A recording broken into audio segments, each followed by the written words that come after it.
Nusa Tenggara Barat tidak hanya hamparan savana.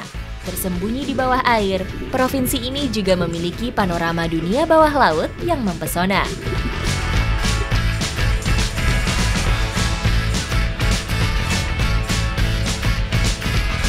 Landscape Satonda menjadi magnet bagi para wisatawan. Banyak juga yang memilih untuk diving di sekitaran sini. Tapi sayangnya memang ada beberapa spot-spot yang sudah rusak. Nah, sekarang saya bersama teman-teman komunitas bersiap untuk memperbaikinya. Ikuti jejak saya, Jejak Petualang.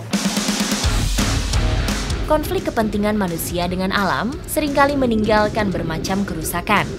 Upaya untuk normalisasi terus dilakukan oleh para penggiat yang peduli.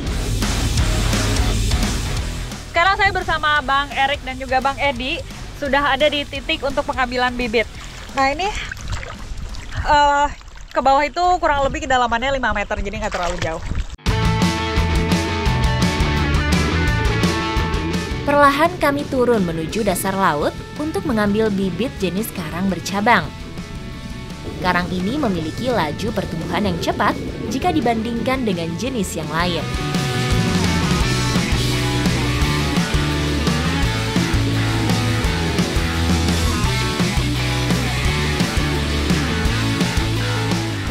Abang, kompor dulu bang. Oke. Hati-hati, mata. Oke. Sudah satu keranjang. Kita tadi ngambilin karang di bawah. Memang ada 2 jenis berarti tadi ya?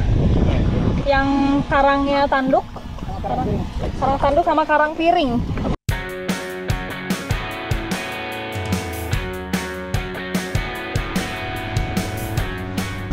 Kalau karangnya sudah di darah seperti ini, harus sering-sering disiram. Jadi dia nggak boleh kering, nanti karangnya itu rusak. Disiram terus kayak gini, makanya kita nggak boleh terlalu lama.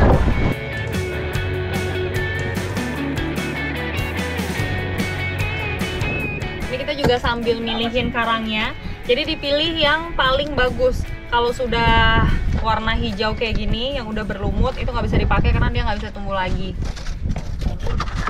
Potong berarti ini ya.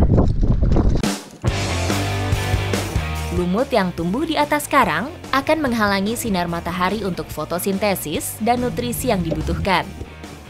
Kenapa pakai karang tanduk dan juga karang piring? Karena ini pertumbuhannya itu paling cepat. Kalau karang tanduk ini dia bisa tumbuh 2-3 cm per tahunnya.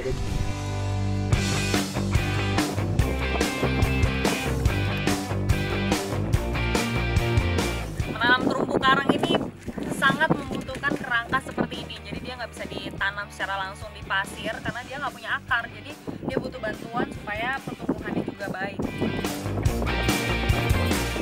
Abang ini kalau misalnya udah kayak gini dia bisa makin sebesar apa biasanya? Sampai 6-7 meter lah. Tergantung kalau nggak gelombang cuaca. Tergantung cuacanya sih. Kalau gelombangnya nggak besar, dia besar.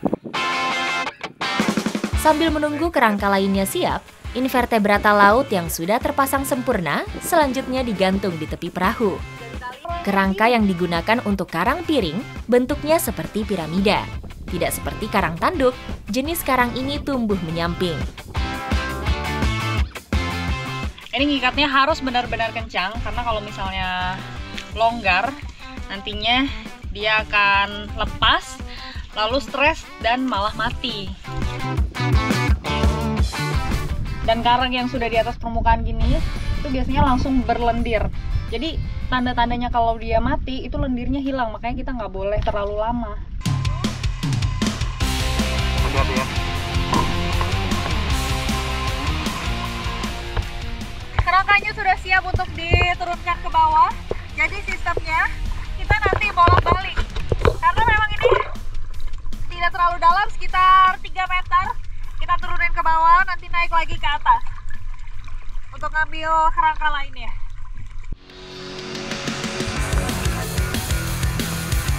Pemasangan terumbu karang baru tidak boleh sembarangan. Lokasi yang dipilih harus perairan berarus supaya ada sirkulasi udara dan sumber makanan. Terumbu karang merupakan rumah bagi 25% spesies kehidupan laut. sehingga berperan penting dalam menjaga keseimbangan ekosistem laut dan mendukung rantai makanan.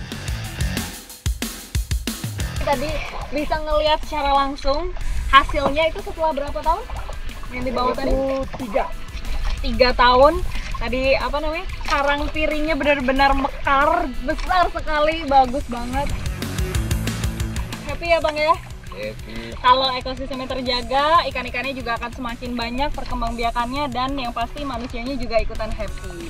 Ikutin jejak saya, jejak Petualang.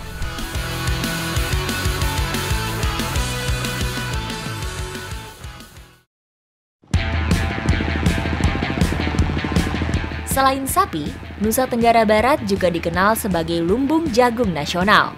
Setiap tahun, luas kebun jagung siap panen bisa mencapai lebih dari 180.000 hektar. Sejauh mata memandang, itu isinya kebun jagung semuanya. Karena memang Bima itu salah satu penghasil jagung di Indonesia. Nah, sekarang saya mau ikut panen.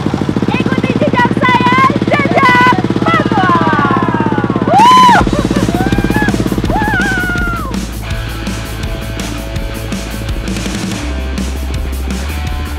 Topografi Nusa Tenggara Barat didominasi oleh perbukitan dan pegunungan. Tidak heran, di Kepulauan Sunda kecil ini terdapat banyak wilayah dengan kemiringan yang cukup ekstrim.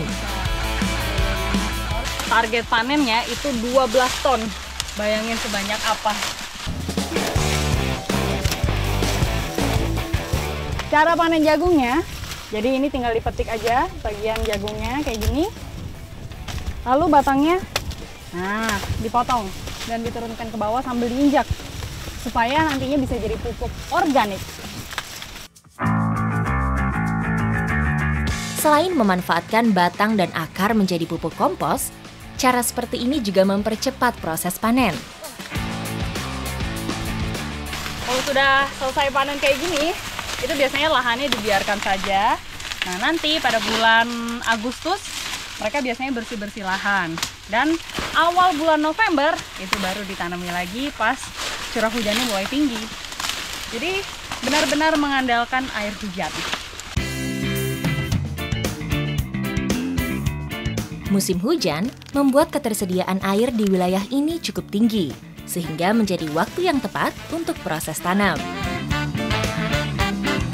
Ini jagung yang dipanen, jenisnya adalah NK Sumo. Katanya sih kalau ditimbang itu lebih berat daripada jagung yang lain. Tapi kalau isinya mirip ya warnanya, kuning agak ke orange. Jenis ini memiliki kemampuan beradaptasi di lahan tak ada hujan seperti ini.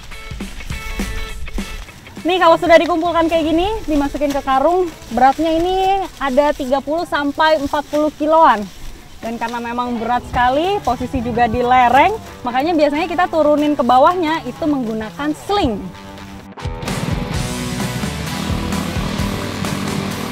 Para petani di sini cukup kreatif mencari solusi untuk mengangkut hasil panen.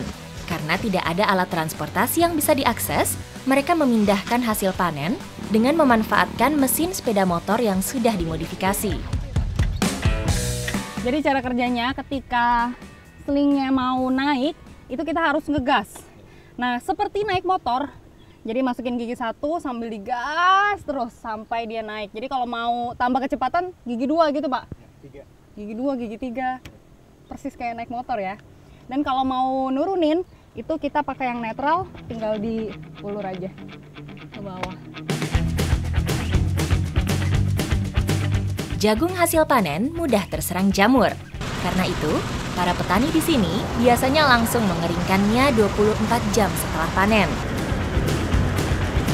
Itu di sana ada krese jagung atau alat menggiling jagung. Jadi memudahkan para petani untuk ngupasin biji-biji jagungnya.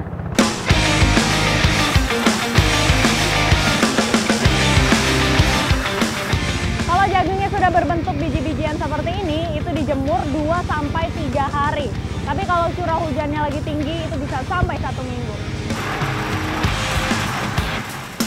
Petani jagung di sini sangat bergantung pada alam. saat musim panen seperti sekarang, mereka berharap tidak turun hujan supaya biji jagung cepat kering dan segera laku dijual. Nah ini nih buktinya, karena sudah mau hujan makanya kita langsung tutupin pakai terpal supaya jagungnya tidak kehujanan, karena nanti kualitasnya jadi menurun.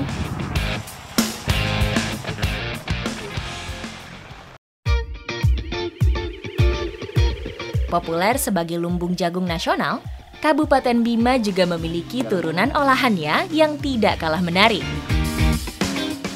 Untuk olahan jagung, masyarakat Nusa Tenggara itu punya kuliner yang khas, catomak namanya.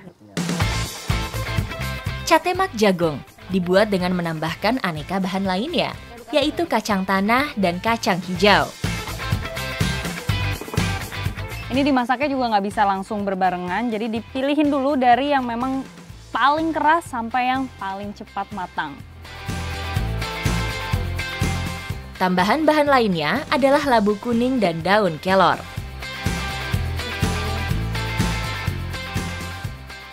Yuk Bu, makan Bu.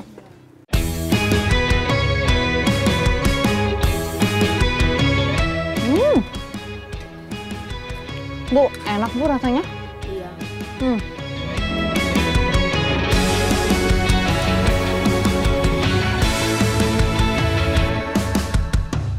Ikuti jejak saya, jejak petualang.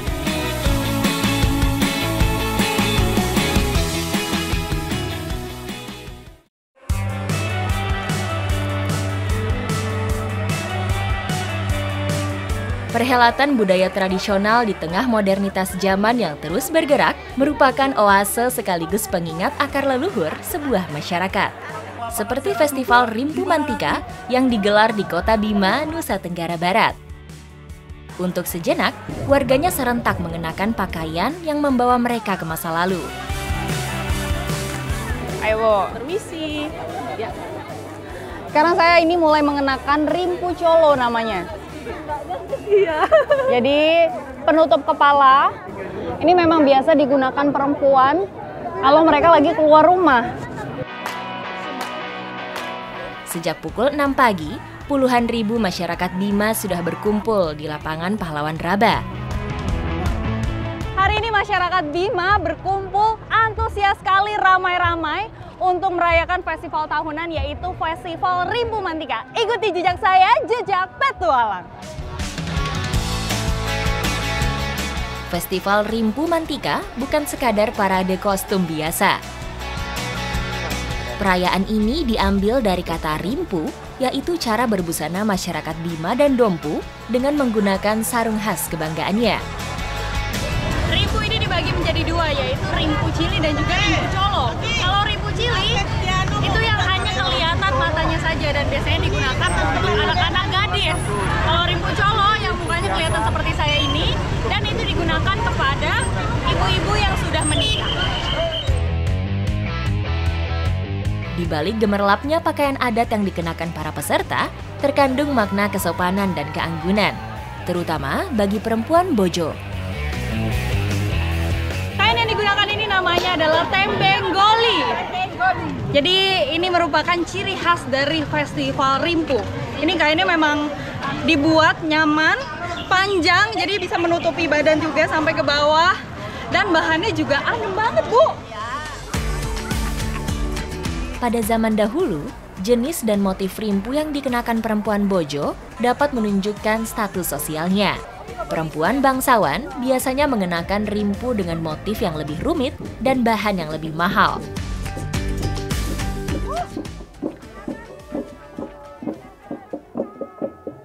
Wah!